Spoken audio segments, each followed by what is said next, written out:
저는 오늘 하나님의 나라는 너희 안에 있느니라, 하나님의 나라는 너희 안에 있느니라 라는 제목으로 여러분과 함께 말씀을 나누고자 합니다. 지난 12월 4일 저녁에 우리나라 대통령께서 갑자기 계엄을 선포하면서 우리나라와 우리 사회가 큰 혼란에 빠지게 되었습니다. 그리고 바로 어제 저녁 국회에서 대통령을 탄핵하는 탄핵소추안이 통과가 되어서 이제 대통령 직무가 다 정지가 되고 앞으로 대법원 판결을 기다리게 되었습니다. 앞으로 이 대법원에서 판결이 어떻게 되느냐에 따라 또 우리나라의 운명은 또 바뀌게 될 것입니다. 만약 대통령 탄핵이 합법이 되고 대통령의 계엄 선포가 위법이라고 하는 대법원 판결이 나게 되면 윤석열 대통령은 대통령직에서 파직이 되고 또 내년에 우리는 새로운 대통령을 선출하게 될 것입니다. 그러나 만약 대통령 탄핵이 위법이 되고 대통령의 계엄 선포가 합법이라고 하는 대법원 판결이 나게 되면 우리나라는 또 한 번 큰 혼란에 빠지게 될 것입니다. 이런 혼란과 어려운 시국 때문에 어제 여의도 광장에 또 여의도 국회의사당 앞에 수많은 시민들이 모여서 시위를 하는 것을 보았습니다. 시위에 참석한 사람들을 보면 어린아이로부터 학생들, 청년들, 장년들, 노인에 이르기까지 각양 각층의 사람들이 참석해서 나라의 운명을 위해서 각자 구호를 외치면서 힘있게 시위하는 모습을 텔레비를 통해서 저는 보았습니다. 저는 이 시간 여러분에게 대통령의 탄핵이 정당하다, 그렇지 않다라고 주장하려고 하는 것이 아닙니다. 저 또한 개인 한 사람으로서 우리나라 정치에 깊은 관심을 가지고 있습니다. 그러나 저는 이보다 더 큰 관심을 가지고 있는 것이 있습니다. 그것은 바로 이 땅, 대한민국의 정치가 아니라 바로 하나님 나라에 관심이 있습니다. 지금 우리 사회는 대통령의 계엄 선포로 인해서 큰 충격과 혼란 속에 있습니다. 앞으로 우리나라의 운명에 대해서 거의 대부분의 대한민국 시민들이 비상한 관심이 쏠려 있습니다. 이런 시국에 같은 한국 땅에 살면서도 다른 나라에 지대한 관심을 가지고 사는 시민들이 있습니다. 바로 예수님을 믿는 하늘 시민권을 가지고 있는 그리스도인들, 바로 성도들이 그러한 사람들입니다. 그리스도인들은 이 땅의 나라와 민족과 또 세계 곳곳에서 벌어지는 크고 작은 끔찍하고 참담한 사건들, 소식들을 듣게 되면 다른 세상 사람들과 똑같이 가슴 아파하고 안타까워하지만 동시에 그것으로 끝나는 것이 아니라 놀라워하지는 않습니다. 왜냐하면 그리스도인들은 성경을 읽고 배워서 알고 있기 때문입니다. 성경은 뭐라고 말합니까? 성경은 우리가 살고 있는 이 땅의 미래는 오늘날의 현실보다 더 나아지는 것이 아니라 훨씬 더 절망스럽고 고통스럽고 끔찍한 미래가 점점 온 세상 가운데 일어나게 될 것이고 결국은 예수님의 재림으로 이 세상 모든 나라들은 멸망하게 될 것이라고 성경은 기록하고 있기 때문에 그리스도인들은 이 세상에 이보다도 더 참담하고 당황스럽고 고통스러운 일들이 일어난다 할지라도 결코 당황하거나 놀라지는 않습니다.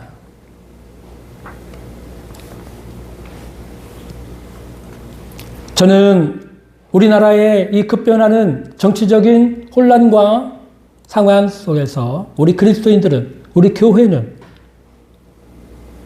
어떻게 반응해야 하는가? 우리는 이 문제를 가지고 고심하고 염려하고 근심하고 때로는 그 시위의 현장에 참여해서 구호를 외치면서 이 나라의 정치적인 문제, 어려운 문제를 해결하려고 노력하는 것이 아니라 우리 그리스도인들과 우리 교회가 해야 할 일은 이 땅의 나라를 위한 것이 아니라 하나님 나라를 위해 사는 그리스도인들이 되어야 한다라는 말씀을 오늘 여러분에게 드리려고 하는 것입니다. 오늘 본문에 보면 바리새인들이 예수님께 나와서 한 가지 중요한 질문을 던졌습니다. 예수님, 하나님의 나라는 언제 임하는 것입니까? 라고 하는 질문이었습니다. 오늘 본문 20절을 보겠습니다. 바리새인들이 하나님의 나라가 어느 때에 임하나이까 묻거늘 예수께서 대답하여 이르시되 하나님의 나라는 볼 수 있게 임하는 것이 아니다라고 말씀하셨습니다. 여러분, 보통 나라라고 하는 것, nation, 나라라고 하는 것에 그 나라가 되려고 하는 필요한 세 가지 최소한의 조건이 있습니다. 첫째는 영토가 있어야 됩니다. 땅이 있어야 된다는 거죠. 땅이 없는데 나라로 인정받을 수는 없습니다. 땅이 있어야 돼요. 두 번째는 백성이 있어야 돼요. 거기 사는 시민들이 있어야죠. 세 번째는 주권이 있어야 됩니다. 그 땅을 통치할 수 있는 힘 있어야 됩니다. 그처럼 나라가 되려면 먼저 땅이 있어야 되고요. 백성이 있어야 되고 주권이 있어야 됩니다. 이 세 가지가 가장 기본적인 것입니다.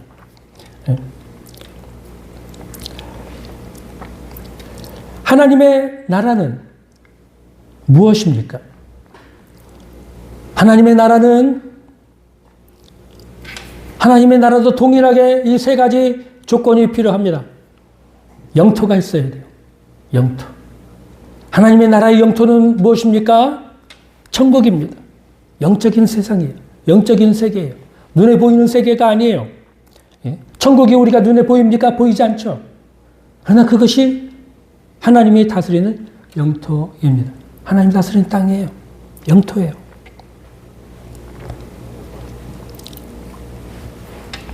또 하나님의 나라는 하나님의 백성들이 있습니다. 하나님의 백성들은 누구입니까?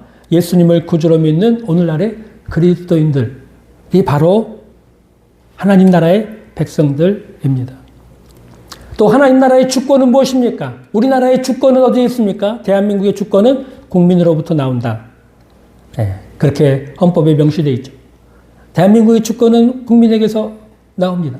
국민이 주권을 갖고 대한민국 대통령도 뽑고 정치인들도 뽑고 그렇게 합니다. 하늘나라의 주권은 누구에게 있습니까? 하나님께 있습니다. 예수님께 있습니다. 성령님께 있습니다. 삼위일체 되신 하나님께로부터 주권이 나오는 것입니다. 이것이 바로 하나님 나라의 모습입니다. 문제는 당시 바리새인들뿐만 아니라 유대 백성들과 예수님의 제자들까지도 잘못된 하나님 나라관을 가지고 있었다는 것이죠. 이들이 생각하는 하나님의 나라는 무엇이었습니까? 바리새인이나 제자들이나 당시 유대 백성들이 생각하고 있었던 하나님의 나라는 바로 우리가 살고 있는 이 땅, 유대 나라가 바로 하나님의 나라, 영토라고 생각했습니다. 또 하나님의 백성은 누구라고 생각했습니까?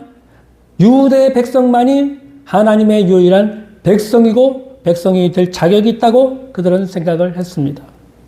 또 주권, 그들이 생각하고 있는 주권은 무엇이었습니까? 힘과 군사력을 가진 정치적인 또 군사적인 힘을 가진 메시아가 나타나서 로마 나라와 이방 나라를 다 물리쳐 주시고 유대 나라를 통해 이 땅의 메시아 왕국, 메시아가 다스리는 유대 민족을 통해 메시아가 다스리는 왕국을 만들어 줄 것을 기대하는 현실적이고 물질적인 메시아 사상을 가지고 있었습니다. 그러니까 이 땅에서 뭐 그리스도가 나타났다 하면 저기에 그리스도가 나타나면 저기에 사람들이 관심이 온통 거기에만 쏠려 있는 거예요. 이 당시에 또 유대 백성들과 제자들은 예수님이 이제 예루살렘에 올라가시면 로마의 군사들을 다 물리쳐 주시고 유대 나라를 독립시키고 해방시키고 유대 나라를 이제 온 세상에서 가장 뛰어난 민족으로 만들어줄 것을 기대하고 있었던 것이죠. 이 당시에 사람들이 가지고 있었던 하나님의 나라의 모습이 바로 그런 것이었습니다. 이때 예수님은 뭐라고 대답하십니까? 21절을 읽겠습니다. 또 여기 있다 저기 있다고도 못하리니 하나님의 나라는 너희 안에 있느니라. 예, 하나님의 나라는 너희 안에 있느니라. 이게 무슨 뜻입니까? 우리가 먼저 살펴봐야 될 것은 첫째는 하나님의 나라는 볼 수 있게 임하는 것이 아니다. 또 여기 있다 저기 있다고도 할 수가 없다라는 것입니다. 하나님의 나라는 눈에 보이는 나라가 아니라는 것입니다. 이 땅의 모든 나라들은 다 눈에 보이죠. 한국도 눈에 보이고 중국도 일본도 로마도 세상 모든 나라가 다 눈에 보입니다. 그러나 하나님의 나라는 눈에 보이는 나라가 아니라는 거예요. 하나님의 나라는 영적인 세계라는 것입니다. 그래서 하나님의 나라는 여기 있다 저기 있다 말할 수 없고 이곳이 하나님의 나라다 저곳이 하나님의 나라라고 말할 수 없다는 것입니다. 하나님의 나라는 너희 안에 있다라고 예수님은 말씀하셨습니다. 이것은 곧 하나님의 나라는 눈에 보이는 이 세상에 속한 것이 아니라 믿는 자 안에 이루어지는 영적인 세계라는 것입니다. 요한복음 18장 33절에서 36절을 좀 보겠습니다. 요한복음 18장 33절에서 36절. 이에 빌라도가 다시 관정에 들어가 예수를 불러 이르되 내가 유대인의 왕이냐? 예수께서 대답하시되 이는 네가 스스로 하는 말이냐? 다른 사람들이 나에 대하여 네게 한 말이냐? 베드로가 대답하되 빌라도가 대답하되 내가 유대인이냐? 내 나라 사람과 대제사장들이 너를 내게 넘겼으니 내가 무엇을 하였느냐?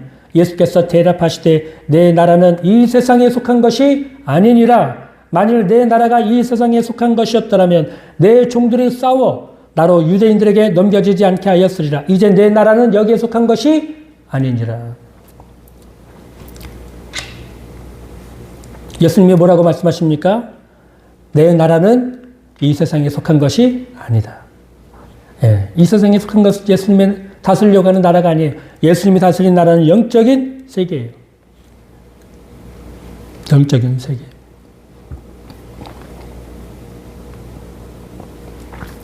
여러분 잘 생각하셔야 됩니다. 예, 주님이 다스리시고 통치하시는 세계는 눈에 보이는 이 땅에 있는 그런 세계가 아니에요. 영적인 세계입니다. 영적인 세계. 영적인 세계, 천국. 바로 주님이 다스리시는 세계입니다. 하나님 나라는 믿는 자들 마음속에 이루어지는 영적인 세계예요. 하나님의 나라가 그러면 어떻게 사람들 속에 이루어집니까? 예수 그리스도의 복음을 믿음으로 거듭나서 하나님의 자녀가 되고 하나님의 백성이 됨으로써 하나님 나라가 사람들의 속에 이루어지게 되는 것입니다. 요한복음 1장 12절과 13절을 보겠습니다. 영접하는 자 곧 그 이름을 믿는 자들에게는 하나님의 자녀가 되는 권세를 주셨으니 이는 혈통으로나 육정으로나 사람의 뜻으로 나지 아니하고 오직 하나님께로부터 난 자들이니라. 예. 사람들이 복음의 말씀을 듣고 믿음으로 거듭나서 성령으로 거듭나서 하나님의 자녀가 되고 하나님의 백성이 될 때 그들의 심령 가운데 하나님의 천국이 임하는 것입니다. 베드로전서 2장 9절에 보면 그러나 너희는 택하신 족속이요 왕같은 제사장들이요 거룩한 나라요 그의 소유가 된 백성이라고 말씀하고 있습니다. 예, 믿는 성도들은 택하신 족속이요 왕같은 제사장들이요 거룩한 나라요 하나님의 소유가 된 백성입니다.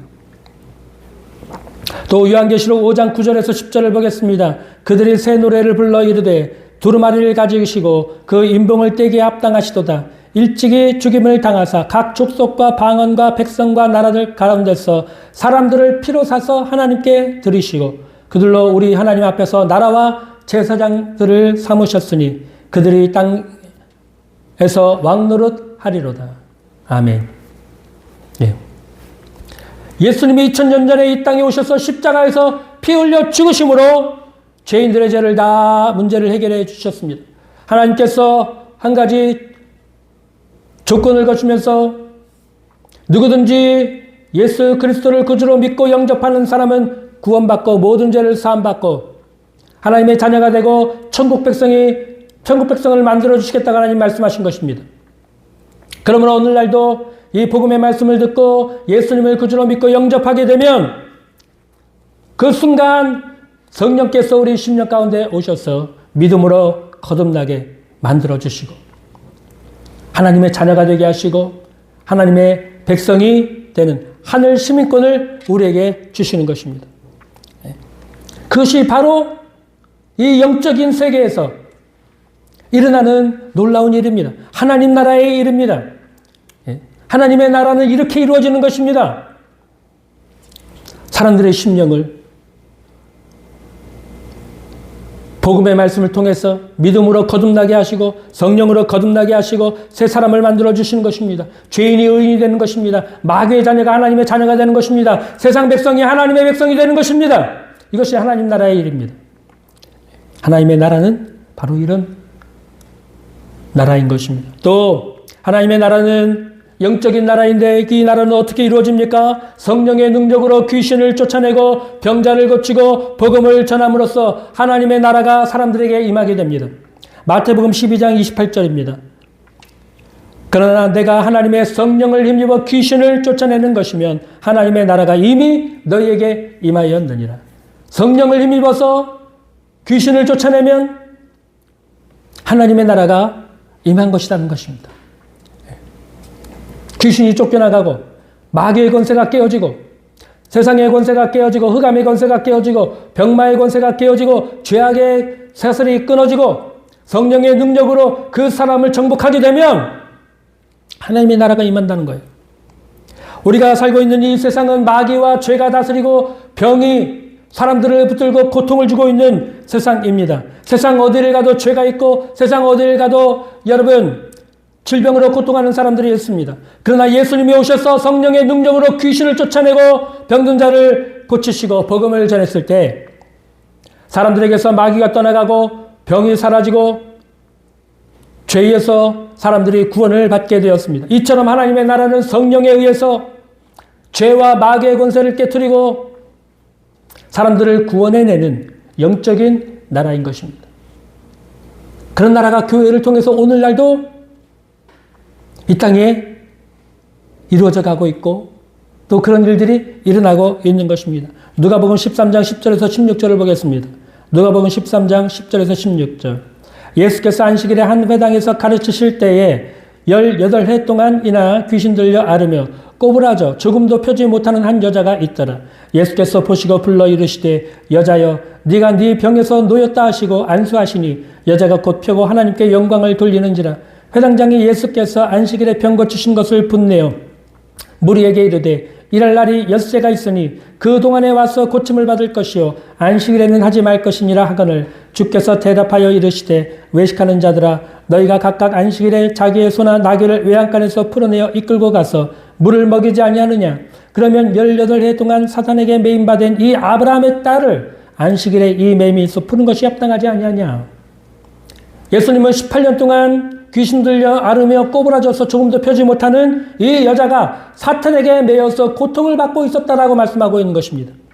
예수님이 능력으로 안수하셔서 이 여자를 고쳐주셨을 때 사탄의 매임에서 해방을 시켜주셨다라고 말씀을 하고 계신 것입니다. 이처럼 여러분 하나님의 나라는 성령의 능력을 힘입어서 귀신을 쫓아내고 병든 자를 고침으로써 하나님의 나라가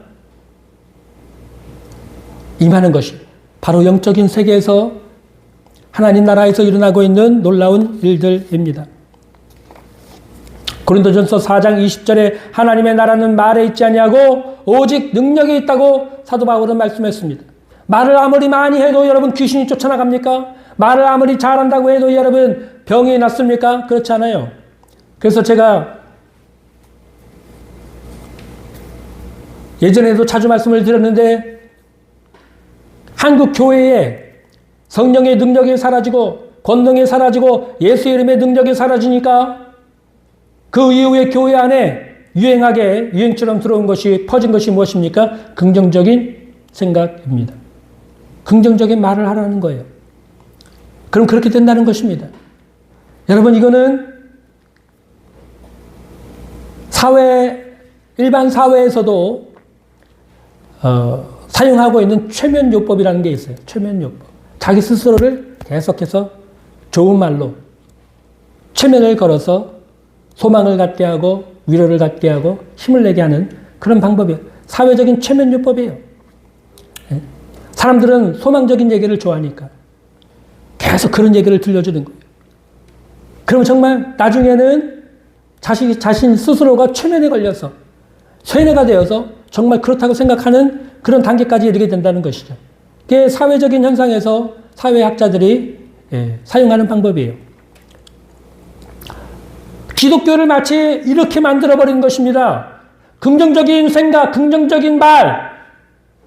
이것은 성경에서 나오는 말이 아닙니다. 이거는 사람에게서 나온 말입니다. 이거는 마귀가 교회 안에 있는 성도들의 믿음을 무너뜨리기 위해서 사용하고 있는 말입니다.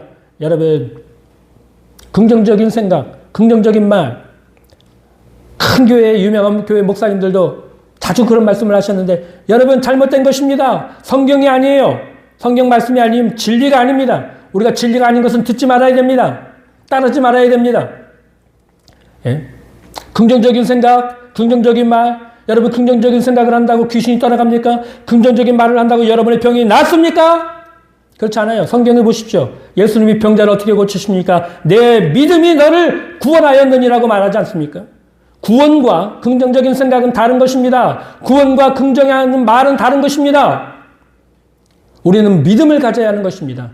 우리는 믿음을 가져야지 긍정적인 생각, 긍정적인 말을 한다고 해서 기적이 일어나는 것이 아닙니다. 하나님의 나라는 말에 있지 않습니다. 능력이 있습니다. 예수님의 이름을 선포할 때 귀신이 떠나가고 예수님의 이름으로 병든 자가 고침을 받을 때 여러분 하나님의 나라가 힘있게 사람들을 정복하고 사람들을 변화시키고 구원시키는 것이지 말을 아무리 1시간, 2시간 떠들고 좋은 말을 하고 조리 있게 말을 잘한다고 해도 아무런 능력이 나타나지 않으면 그것은 그냥 말로 그냥 끝나는 거예요. 하나님의 나라는 말에 있지 않습니다. 능력에 있습니다. 하나님의 교회는 예수님이 세우신 교회는 권세와 능력이 있습니다. 성령께서 함께 하시기 때문입니다. 오늘날 많은 교회들이 권세와 능력을 잃어버렸습니다. 예수님의 이름을 아무리 기도해도 병자가 낫지 않습니다. 예수님의 이름을 선포해도 귀신이 떠나가지 않습니다. 아무리 말씀을 전해도 사람들의 삶이 변화되지 않습니다. 왜 그렇습니까? 성령의 능력을 잃어버렸기 때문입니다. 하나님 나라의 권세를 잃어버렸기 때문입니다. 긍정적인 생각이나 긍정적인 말과 같이 세상의 헛된 지식으로 헛된 말로써 하나님의 나라의 권세를 대신하려고 하는 어리석은 일들을 범했기 때문입니다.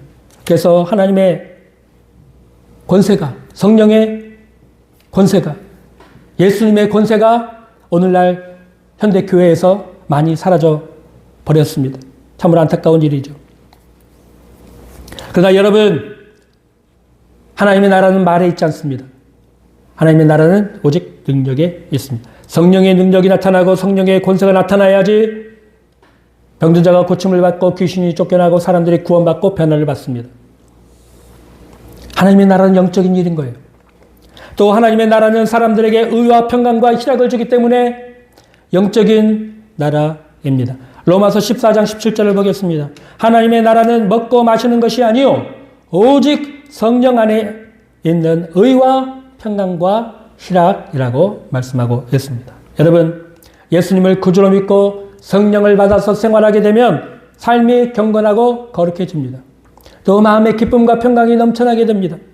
세상 사람들은 술을 먹고 여행을 다니고 비싼 옷을 입고 맛있는 음식을 먹고 비싼 차 다니고 비싼 차를 타고 다니고 비싼 집에 살고 그러면 행복하다고 말을 합니다.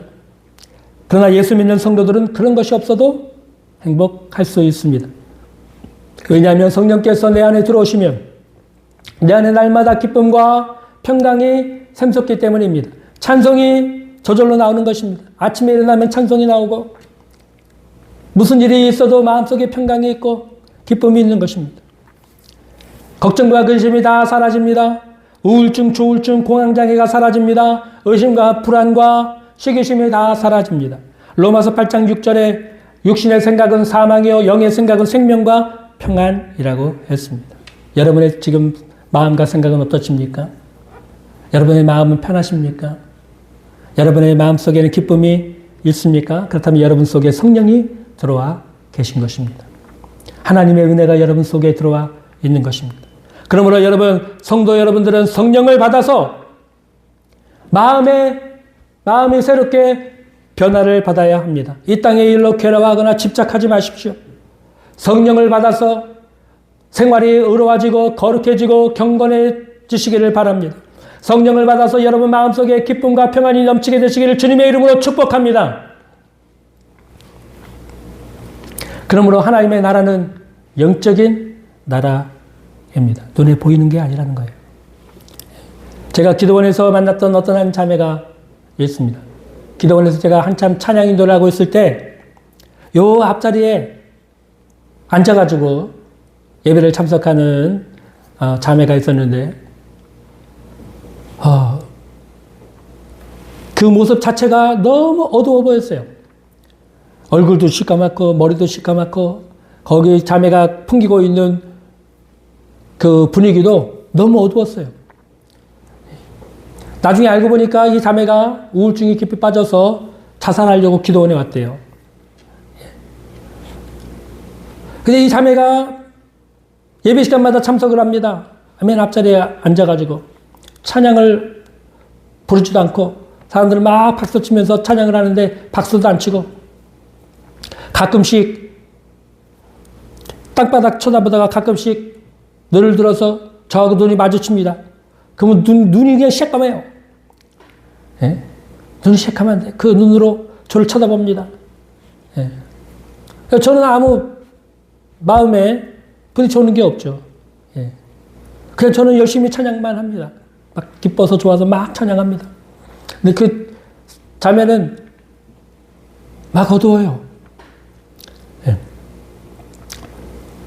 죽고 싶은 마음으로 기도원까지 왔다고 하니까 얼마나 괴로웠겠습니까? 그렇게 시간이 지났습니다. 계속 예배를 참석해요. 앞자리에 앉아 있어요. 그렇게 하루가 지나고 한 주간이 지나고 한 달이 지날 때쯤 갑자기 어떤 자매가 뒤에서 저를 부릅니다. 전사님 하고 저를 불러요. 봤는데 그 자매예요. 얼굴이 하얘졌어요. 달덩이가 됐어요. 얼굴에 기쁨이 충만해요. 목소리가 밝습니다. 그 자매가 저한테 와가지고는 전사님 안녕하세요. 저 그 앞에서 예배드렸던 자매인데 저 기억나십니까? 아, 기억나죠? 그때는 얼굴 시커멓고 예? 그냥 분위기가 너무 어두우셨는데 어떻게 이렇게 달라지셨습니까? 그러게요. 아마 제가 은혜를 받았나 봐요. 예. 그러면서 신학교를 가려고 한다고 하는 그런 얘기를 저한테 하는 것을 들은 적이 있습니다.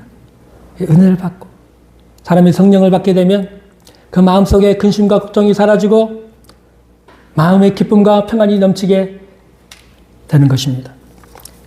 이게 오늘날 이 땅에서 이루어지고 있는 하나님의 나라입니다.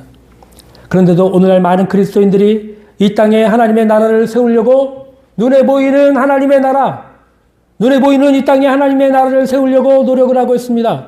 어떤 사람들은 정치적인 힘으로 이 땅에 하나님 나라를 세우려고 합니다.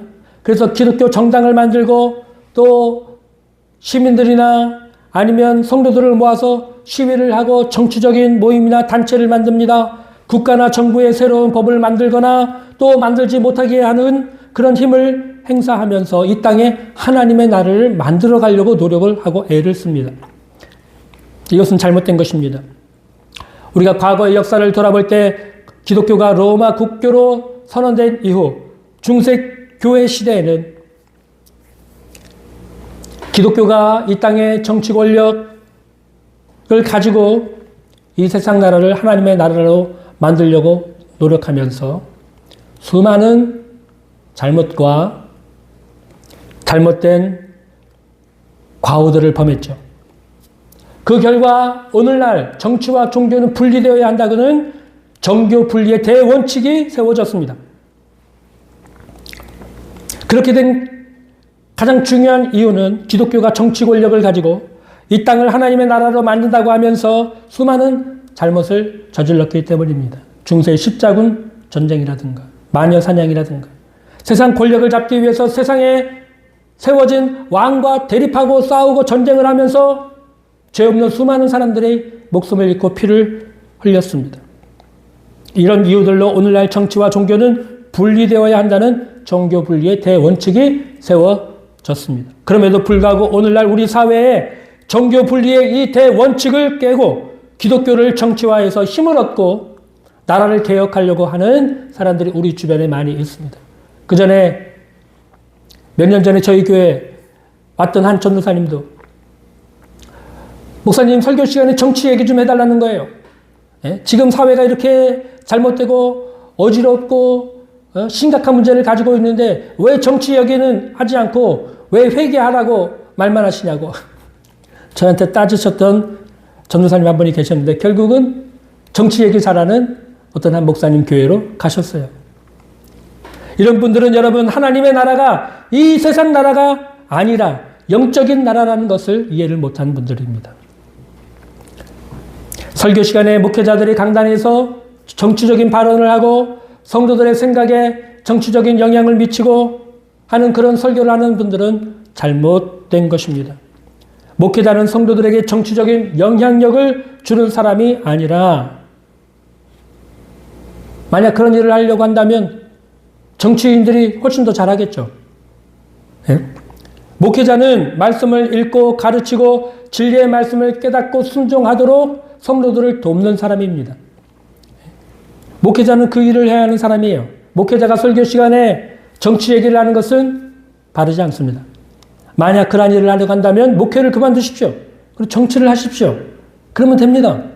목회자가 돼서 강단의 설교 시간에 정치 얘기를 하는 것은 바르지 않습니다. 예수님도 사도 바울도 사도들도 세상 정치와 싸우려고 하지 않았습니다.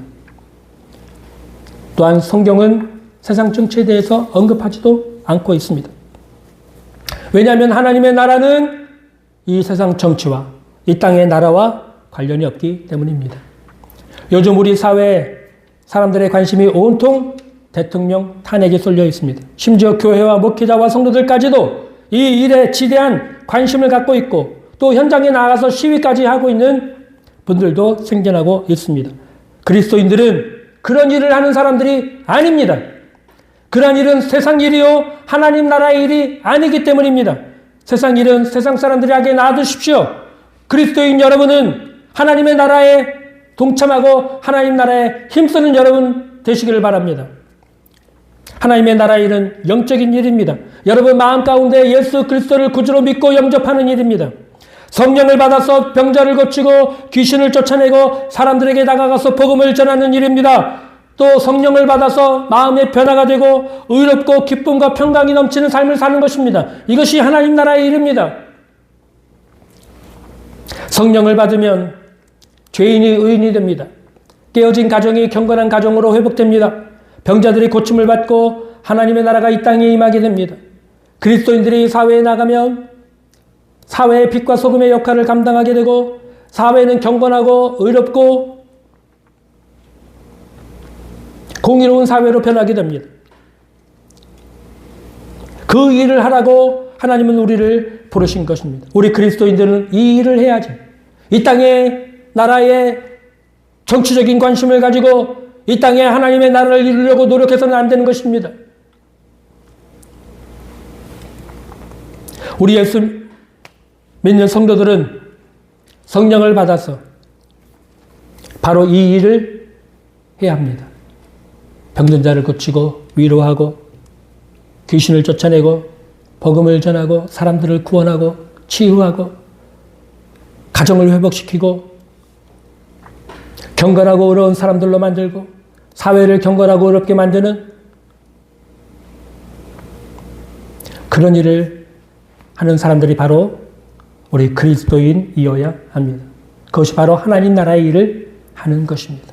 하나님 나라에 속한 사람들은 하나님 나라의 일을 해야 합니다. 그것이 바로 하나님의 자녀들이요.